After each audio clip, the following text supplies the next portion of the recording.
अपराधी गिरफ्तार किए गए हैं सर, क्या है ये पूरा ये प्रकरण? देखिए, आज थाना जो साइबर पुलिस है उसमें 11 अभियुक्तों की गिरफ्तारी की गई है, जो कि यहाँ जनपद आजमगढ़ में कोतवाली थाना क्षेत्र में रह के है।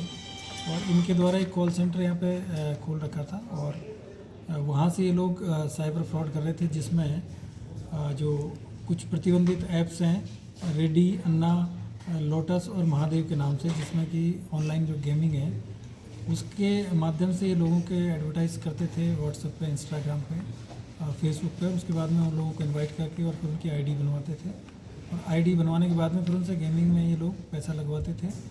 और इनका जो गेमिंग के जो रूल्स हैं वो उस हिसाब से सेट किए हुए थे कि आदमी को पहली बार एक दो बार उसको प्रॉफिट होता था, उसके बाद में वो थोड़ा सा लोभ लालच में आके और उसमें एक्स्ट्रा मनी जब जैसे इन्वेस्ट करता था, जब गेम खेलता था, तो उसके बाद में वो वहाँ से हार जाता था। और इस तरीके से इन लोगों ने बड़ी संख्या में लगातार पिछले कई महीनों से ये लोग ये काम कर रहे थे।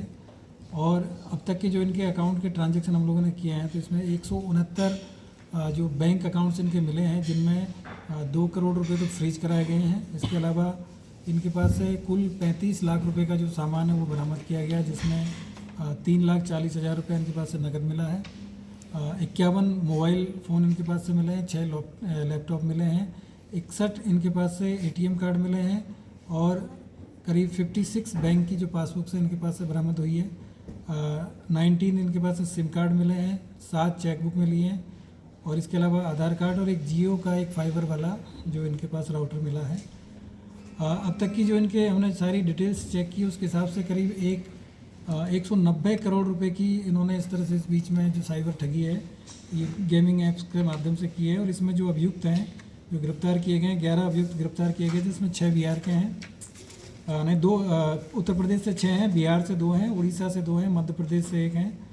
और इसके अलावा इनके जो विरुद्ध देश में करीब 71 जो साइबर ठगी की जो NCRP जो पोर्टल है वहाँ पे इनके विरुद्ध कंप्लेंट इनके मिली है।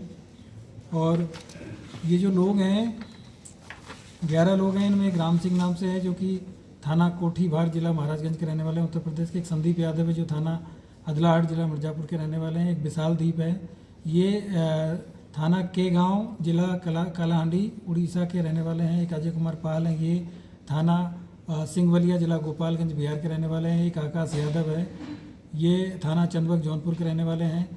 पंकज कुमार पांडे हैं, ये थाना बरगी जिला मध्य प्रदेश के जबलपुर मध्य प्रदेश के रहने वाले हैं। प्रदीप छात्रिया हैं, ये थाना बंगो गुंडा जिला ये बलांगीर उड़ीसा के रहने वाले हैं। इसके अलावा विकास यादव है, ये थाना अदलाट ये मिर्ज़ापुर के हैं। आनंदी कुमार यादव हैं, ये थाना कटोरिया जिला बांका बिहार के रहने वाले हैं। मिर्जा उमर बेग, ये थाना सरायमीर जनपद आजमगढ़ के रहने वाले हैं। इसके अलावा एक अमित गुप्ता हैं जो कि कोटीवार जिला महाराजगंज के रहने वाले हैं। और इन सब इनके जो साथी हैं, 2 साथी इसमें वांछित भी किए गए हैं, एक विनय यादव हैं और एक सौरभ है जो कि एक बनारस के रहने वाले हैं। और एक का भी एड्रेस हम लोगों ने आइडेंटिफाई इनका करना शेष है। इस तरीके से ये जो पूरा गैंग है, यहाँ इन्होंने जनपद आजमगढ़ में थाना कोतवाली क्षेत्र में एक व्यक्ति से पहले मकान यहाँ पे किराए पे लिया और उसमें उनको बोला कि हम लोग यहाँ पे कुछ ऑनलाइन क्लासेज लेते हैं, तो उस तरह से इन्होंने ऑनलाइन क्लासेज के नाम से यहाँ पे रूम किराए पे लिया। और फिर ये लोग वहाँ से बाहर मतलब ये जितने भी लोग हैं ये सब अलग अलग जगह से ट्रेनिंग दे के इन लोगों को यहाँ पे लाया गया था।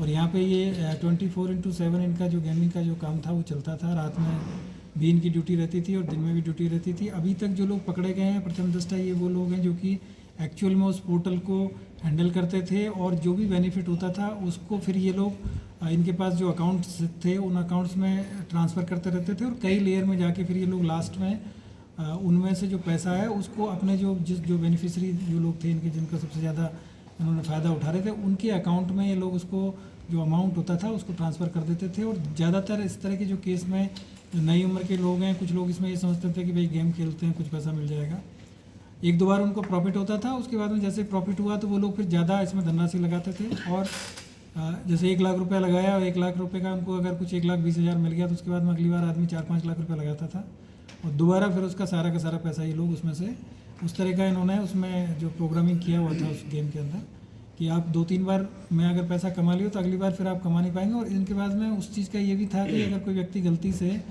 ज़्यादा पैसा इसमें कमा लिया, जैसे एक केस इसमें इन्होंने बताया है कि उन्होंने पहले 1 लाख रुपया लगाया, फिर उसके बाद में वो जीत गए। तो फिर इनको थोड़ा सा लगा कि उसके बाद फिर उससे दोबारा इन्होंने और पैसा उसको मोटिवेट किया। और ये जो लोग गेम खेलते थे उनके मोबाइल नंबर्स भी इनके पास में होते थे, उनको व्हाट्सअप के माध्यम से कांटेक्ट भी करते थे, उनको मोटिवेट भी करते थे कि भाई ठीक है आपने बहुत अच्छा खेला है और अब लगाइए। जैसे ही वो आदमी ज़्यादा पैसे लगाते थे उसके बाद में फिर उसको जो प्रॉफिट है वो आना बंद हो जाता था। फिर आदमी फिर या तो वो डिप्रेशन में चला जाता था या फिर उसको कहीं ना कहीं पुलिस में जाके वो कंप्लेन करता था। तो इस तरीके से ये एक लुभावना ये गेम लोगों को खिलाते थे और उनको इमोशनली और उनको जो फाइनेंशियल बेनिफिट दिलाने के नाम पे उनको मोटिवेट करते थे और उसके बाद में उन सब के साथ में फ्रॉड करने का ये काम ये लोग कर रहे थे।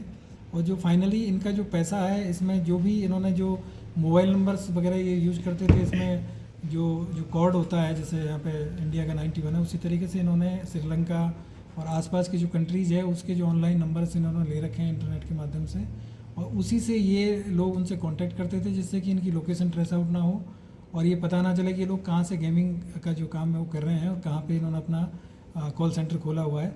तो सारे जो नंबर्स हैं और वो सब इंटरनेशनल कॉलिंग वाले नंबर हैं। और दूसरा जो लोग इन्होंने यहाँ पे लोकल जो हायर किए हुए थे उनका भी ये था कि इनके पास में इतने करीब 51 मोबाइल मिले हैं, तो जो मोबाइल का IMI रन हो गया या जो जिसको यूज हो गया या जिसका सिम यूज हो गया है उसको ये फिर नेक्स्ट टाइम फिर उसको यूज़ नहीं करते थे।